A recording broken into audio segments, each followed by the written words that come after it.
Hey everybody, how y'all doing today? I know it's kind of late.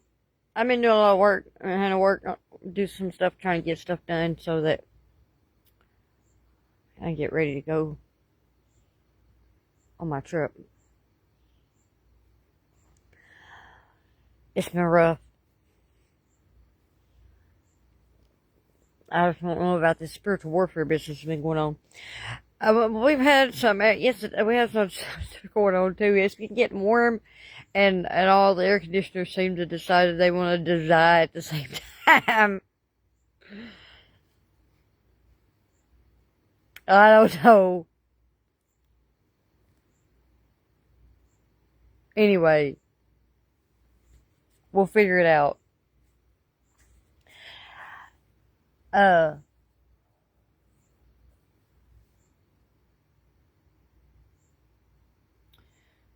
anyway, I was gonna try to give you all a message, but I don't know if I'm gonna be able to. These mosquitoes and these biting flies are about to drive me crazy, but I'm gonna try to give you all a message on 2 Samuel 3 today. I was sitting here studying it. I was reading it. I hadn't put a lot into it, but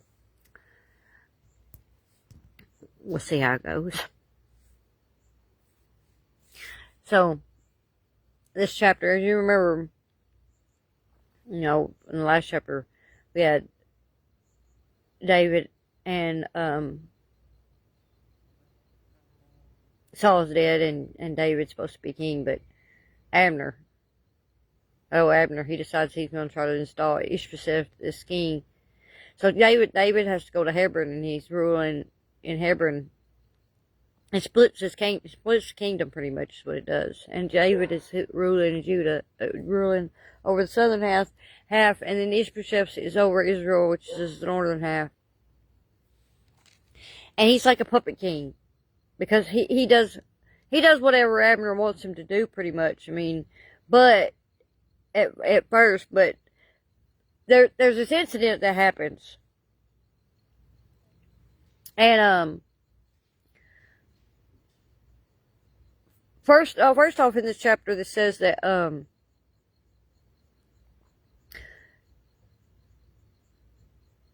they had how they was this long war. It says between the two houses, which was the house of Saul, which was the northern kingdom, and the house of David, which is southern. But it's, the verse in 2 Samuel 3:1 says, there was a long war between the house of Saul and the house of David, and David grew stronger and stronger while the house of Saul became weaker and weaker. And the reason that is because, the house of Saul was instituted by man, and the house of David was God's plan. That was good. That was, God's house. And God's house is always going to thrive. While man's house falls apart. So, of course, in this narrative, the house of Saul, represents the flesh, the human choices, and and pride, and how our way always falls apart. And cause like I said, the house of David represents God's choice, and His Spirit and divine covenant, and that it inevitably will triumph over everything.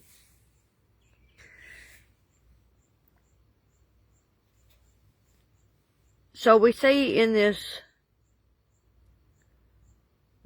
narrative of this chapter, Abner, he was a political opportunist, just what he was. Like I said before, he wanted to maintain his position. So, he had a position under Saul, and so, here comes along, Saul's dead, now he has to install somebody else, so he puts Ishbosheth in place instead.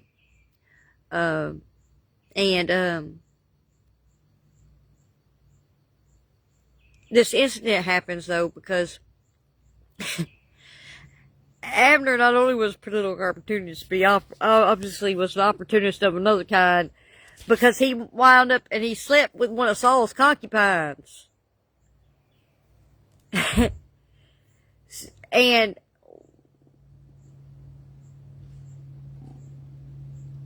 this was a claim. This was in their culture.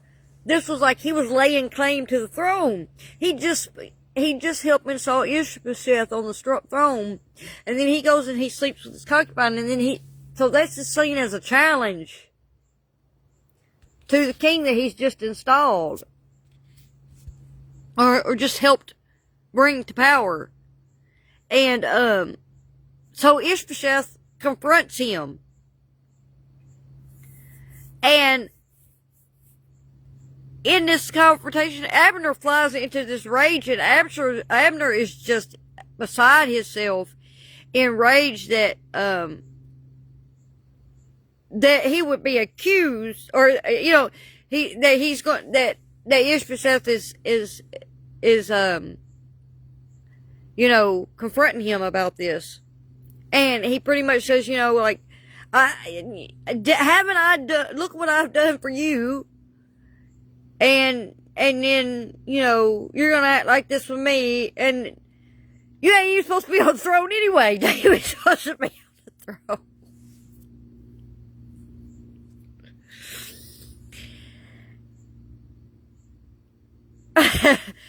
So, he said, he didn't like it very much, that he thought he had it made, because he thought he had his puppet king in place, and that he was really going to be the right-hand man. He was going to be controlling everything under the table. And so it wasn't turning out like he wanted. So he was like, David's supposed to be king anyway. You ain't supposed to be here. So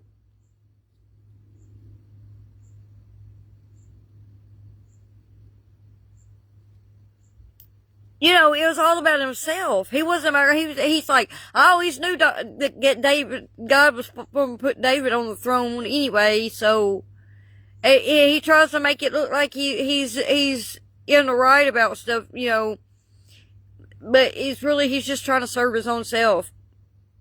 And,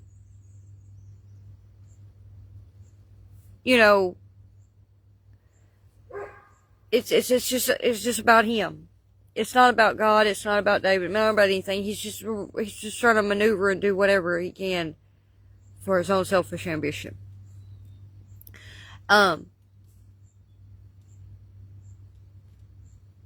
So, this highlights this ambition, control, and pride in this chapter. So, then, Abner, of course, him and Joab had a falling out because he had killed Joab's brother, Asahel, and this created this vengeance between Joab and Abner. But what happens is, Abner decides he's going to defect to David because he's mad at Ishbosheth. And so he runs to David to try to get David on his side. And of course, David's a man after God's own heart and everything, and David's not going, all he does is he tells him pretty much, there's a spider on me. He tells him, gives him this request, bring Michal to me. And that's Saul's daughter that was given to, another man by Saul. And so David, of course, David has all these wives, and he already has 6 sons by all these wives, which just tells about this first chapter. But he tells him, he said, bring me Michal. And we'll be okay. And so, Abner gets Ishbosheth to agree to this, and, that's what he does. And, But once Abner does this, David just lets him go on his way. And because of this, Joab hears of this. Joab hears that David has just let Abner just... He's like, how could you just let him go on about his business and just go on his way after what he's done? So,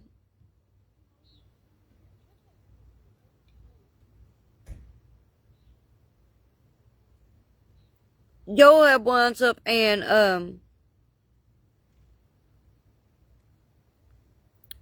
takes and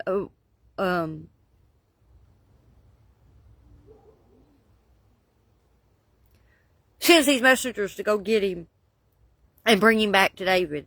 And they trick him because they're trying to make him think, oh, of course he's not, he knows that David's done let him go and that he has no threat to David or anything. But Joab has sent the messengers to come bring him back to David.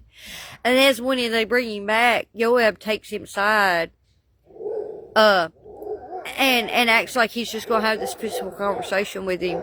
And he's going to talk to him. It says he takes him out there by the gate. And, he murders him. Joab murders Abner. And he does it out of vengeance for his brother, Asahel. Because, Abner had killed him in battle at Gibeon. And, so, this highlights deception and blood vengeance, and this destructive cycle of human vengeance.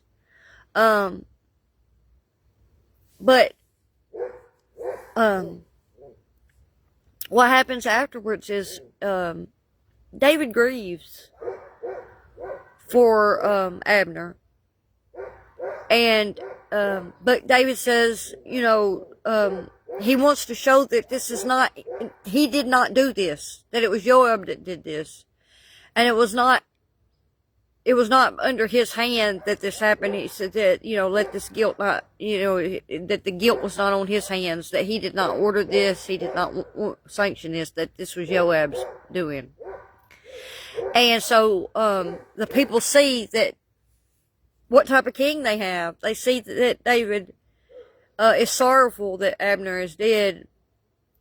And, because, that this shows the people that,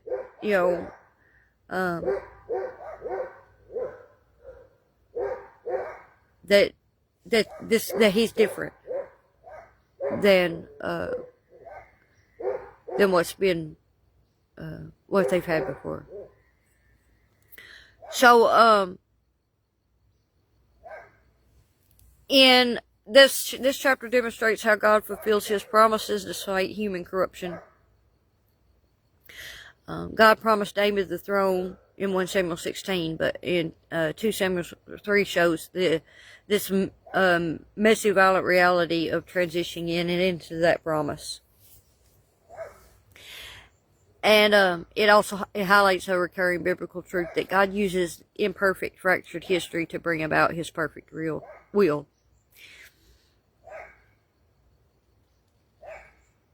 Abner's prideful defection actually served to unite Israel under David, because that's what he was. It was his pride. His pride led him to defect, because his feelings was hurt because Ishbosheth confronted him. And so he defected to David. But as I said, this shows, this is how God works. That even through people who are doing things out of their own selfish ambition and their own pride, they wind up working to God's benefit, because God works all things together. It also shows you Joab's murderous betrayal cleared the political landscape so that David could the promise could be fulfilled in David. So even though these characters acted out of lust, anger, and revenge, they cannot thwart the sovereign plan of God to establish the line of David and the very line that leads to the ultimate king. These mosquitoes are getting bad out here. And this relates to the gospel, and it shows us that the true king versus the world's kings. David laments that he cannot fully control his violent commanders, saying, "I am weak today, though anointed king." David, an earthly king, was limited by human sin, and Jesus, the ultimate son of David, is the all-powerful anointed king who does not tolerate sin but conquers it. And he rules not by political manipulation or assassination, but by sacrificial love. It also relates in the gateway of grace versus the gateway of death. Abner was lured to the city of refuge, Hebron, but was murdered in the gateway because of his past sins. In contrast, Jesus stands as the ultimate gateway. Because of the gospel, when we flee to him, our past sins are forgiven, and we find absolute refuge from judgment rather than condemnation. And it relates to a kingdom not of this world. The bloody backroom politics of Hebron reminds us why Jesus said, "My kingdom is not of this world," in John 18:36. The gospel creates a kingdom built on righteousness, peace, and joy, entirely subverting the violent power grabs of human history. And for our spiritual growth, it teaches us to identify the long war within ourselves.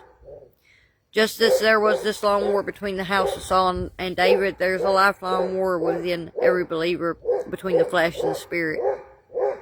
Hold on just a second. Ah! What is your problem? A dog. I'm sorry, y'all. He's just barking like crazy.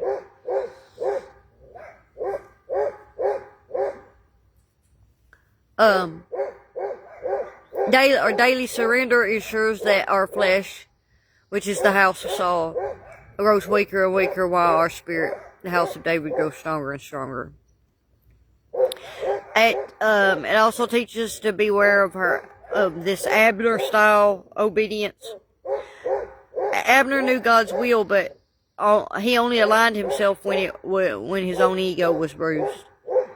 And so we have to ask ourselves, are we obeying God only when it aligns with our own personal comfort, career, or reputation? Or, are we just obeying God because it benefits us in some way? Or are we doing it because, we're out of love for Him and out of reverence? True spiritual maturity means submitting to God's will even when it costs us our control. And it teaches us to lay down vengeance and trust God's timing. David refused to assassinate his rivals to get to the throne. Even when Joab murdered Abner, David cursed the act and publicly mourned, leaving justice in God's hands. When people wrong you or get in the way of what you feel God has promised you, resist the urge to play politician or avenger, and trust that God is capable of establishing your steps without you needing to resort to manipulation. And for our reflection question, how does the contrast between David's patient waiting and Joab's impulsive revenge challenge the way you are currently handling a difficult situation or conflict in your own life?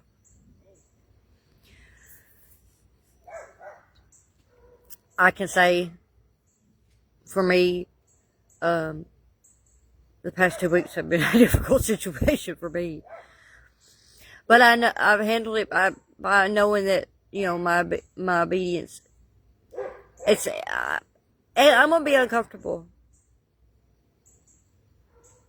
But, I'm not doing it for me.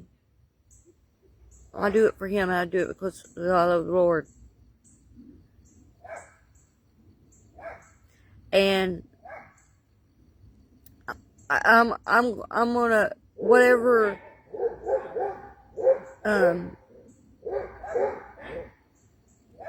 is part of His plan, and it's gonna happen within His time, and it's gonna happen in His own way, and I'm not gonna try to force things. And that's what people need to realize, that when it comes to offense, and when they're offended by somebody or something, that the first thing they want to do is resort to violence and vengeance. And there's a time and place, though, but mainly just let the Lord handle it. That's what David did, and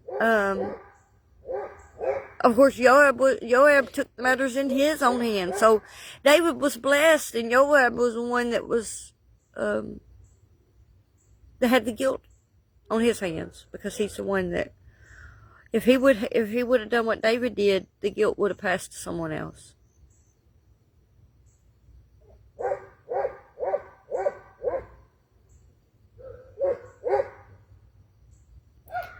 Or if they both waited, that God would have took things that matters in his own in a way where no one would have been guilty.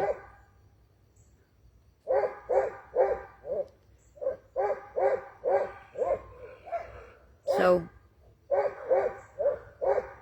I have to think about those things. I love y'all, and I guess I'm gonna get off here. This dog will shut up.